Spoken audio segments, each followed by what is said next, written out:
Speaker की जरूरत क्या है? मुझे मेरी आरती याद है, मुझे मेरे ग्रंथ याद है, तो मैं खुद से क्यों नहीं पढ़ सकती? मौलाना कौन होता है मुझे अजान सुनाने वाला, बताने वाला? मेरे को अपने खुदा से बात करनी, मुझे मेरे भगवान से बात करनी है, तो मुझे तरीका पता है ना कैसे बात करनी है, कैसे अपनी बात वहां तक पहुंचानी है। तो हमें बीच में जो बिचौलिया, चाहे वो पंडित हो या फिर वो मौलाना ही क्यों ना, हमें उनकी क्या जरूरत है? क्यों जरूरत नहीं है? कैसी बातें कर रहे हो? सारे संसार का गुरु ब्राह्मण है। सुनो सुनो, आपने मैंने पंडित को इस वजह से बोला कि जैसे कि मस्जिदों में अजान मौलाना देते स्पीकर में, हमें ऐसे पंडितों की जरूरत नहीं, क्योंकि हमारे मंदिर में ऐसे भी नहीं होता है। अगर हमें पंडितों का तो जन्म से लेकर मरने तक का किसी की भी गति नहीं है। बच्चा पैदा होता है तब भी पंडित, होने से पहले भी पंडित की आवश्यकता। वो तो सही है, उनका कहने का मतलब दूसरा है। अरे माता जी पहले समझो तो सही बात। समझ गए। उन्होंने एग्जाम्पल के तौर। आप मेरी सुनिए, सारे संसार का गुरु ब्राह्मण है, और जिस वृंदावन की बात तो यही है भैया, आप कह रहे हो सारे संसार के गुरु हैं, वो कह रहे हैं सारे संसार के अल्लाह है, वो कह रहे हैं सारे संसार के जो है वाहे गुरु है, और वो कहते हैं कि जो है क्या कहते हैं, वो इनको मरने के बाद, समस्या तो यही है, इन्हें मरने के बाद पता चलेगा, जितनी यमराज उठा के ले जाए।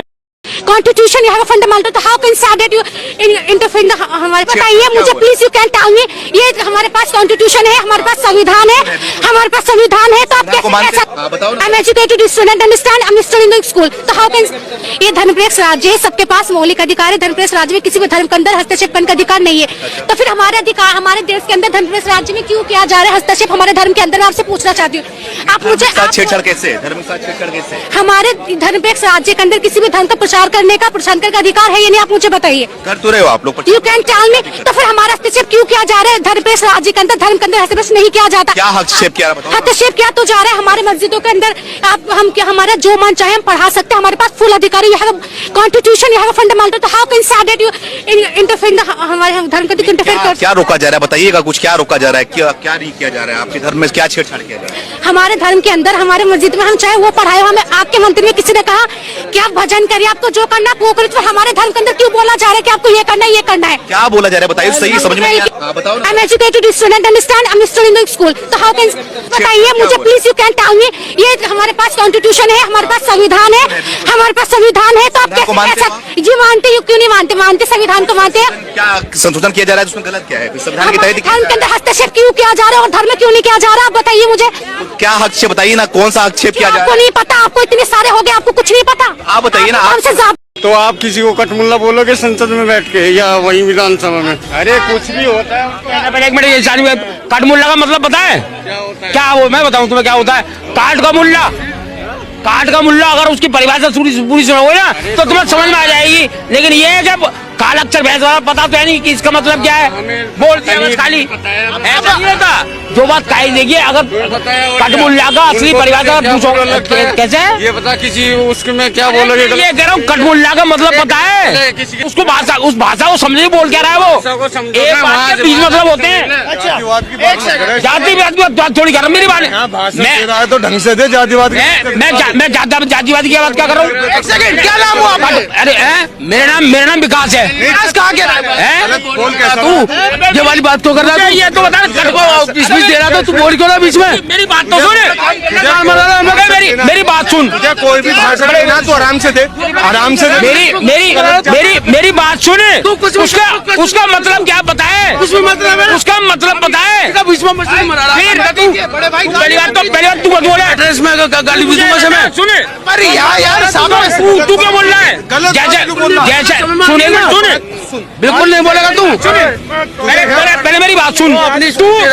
तू वकील बनना है, अच्छा बोलना। तू क्या बोलना, अच्छा बोलना। तू अलग से बोल, फालतू बात कर रहा है। Citizen amendment act, national register of citizenship, उन सब के पीछे कारण यही रोहिंग्या हैं कि हमारे देश में अवैध रूप से घुसते हैं, बॉर्डर को गलत तरीके से पार करते हैं, चाहे बांग्लादेश के हों, चाहे ये रोहिंग्या हों या फिर पाकिस्तान के हो, हमारे देश में आते हैं, आतंकी गतिविधियों को अंजाम देते हैं। कोई गो हत्या में संलिप्त हो जाता है, कोई महिलाओं के साथ दुष्कृत्य में संलिप्त हो जाता है, कोई अवैध पासपोर्ट का काम करने लगता है, कोई दूसरी आपराधिक, कोई ये जो नोट हैं हमारे करेंसी नोट हैं, कोई हवाला में है, ये इस तरह की गतिविधियों को ये लगातार अंजाम दे रहे हैं। और ये जो चोरी की घटनाएं होती हैं, पॉकेटमारी की घटनाएं होती हैं, इन सब में यही लोग शामिल हैं। तो ये इनको इस देश से निकालना हमारे लिए बहुत ज़रूरी है और एक बहुत बड़ी चुनौती भी है। चुनौती इसलिए है कि इसके पूर्व में जो सरकारें रही हैं, उन्होंने अपनी तुष्टीकरण और वोट बैंक की राजनीति के तहत रोहिंग्या लोगों को, बांग्लादेशी लोगों को, पाकिस्तानी लोगों को देश के कोने कोने में बसा दिया है। चूंकि रेज एक है तो मिक्सअप हो जाते हैं, समझ में नहीं आते हैं। और नकली आधार कार्ड, नकली पैन कार्ड बनाने का धंधा फल फूल रहा है, नकली पासपोर्ट तक बनाने का धंधा फल फूल रहा है। और ये लोग उसका लाभ लेकर यहाँ ऐसे प्रकट करते हैं कि जैसे यहाँ के नागरिक हैं।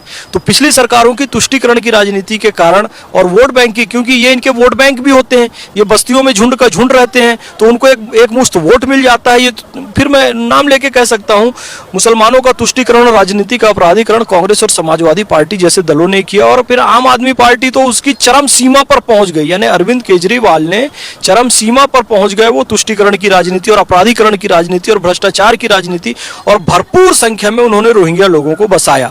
लेकिन भगवान के घर देर है और अंधेर नहीं। अपराध एक सीमा तक ही जा सकता है, भ्रष्टाचार एक सीमा तक जा सकता है, अवैध घुसपैठ एक सीमा तक जा सकता है।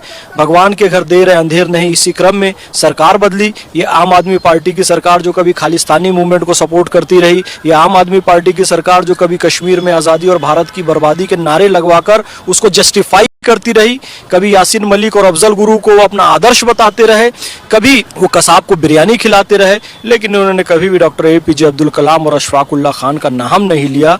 लेकिन अब भगवान ने एक सकारात्मक परिस्थिति हमारे देश में लाई और दिल्ली में भी भारतीय जनता पार्टी की सरकार बनी। रेखा गुप्ता जी यहाँ पर चीफ मिनिस्टर बन चुकी हैं और उन्होंने इस बात को समझा और अब वो गली गली, गांव गांव, कूचे कूचे दिल्ली के जाकर खुद ऐसे रोहिंग्या बस्तियों पर कार्रवाई कर रही है। एक एक रोहिंग्या को खोज खोज कर निकाल रही हैं। अपने सारे अधिकारियों को उन्होंने आदेश दे दिया, पुलिस को आदेश दे दिया है, जिसका परिणाम ये निकला कि अब जगह जगह से रोहिंग्या बरामद हो रहे हैं और उन्हें डिपोर्ट किया जाएगा। और बड़े अच्छे से डिपोर्ट किया जाए, अच्छे से यानी कि उनको खुराक पानी देकर डिपोर्ट किया जाना चाहिए कि दोबारा वो यहाँ पर आने की हिम्मत ना करें।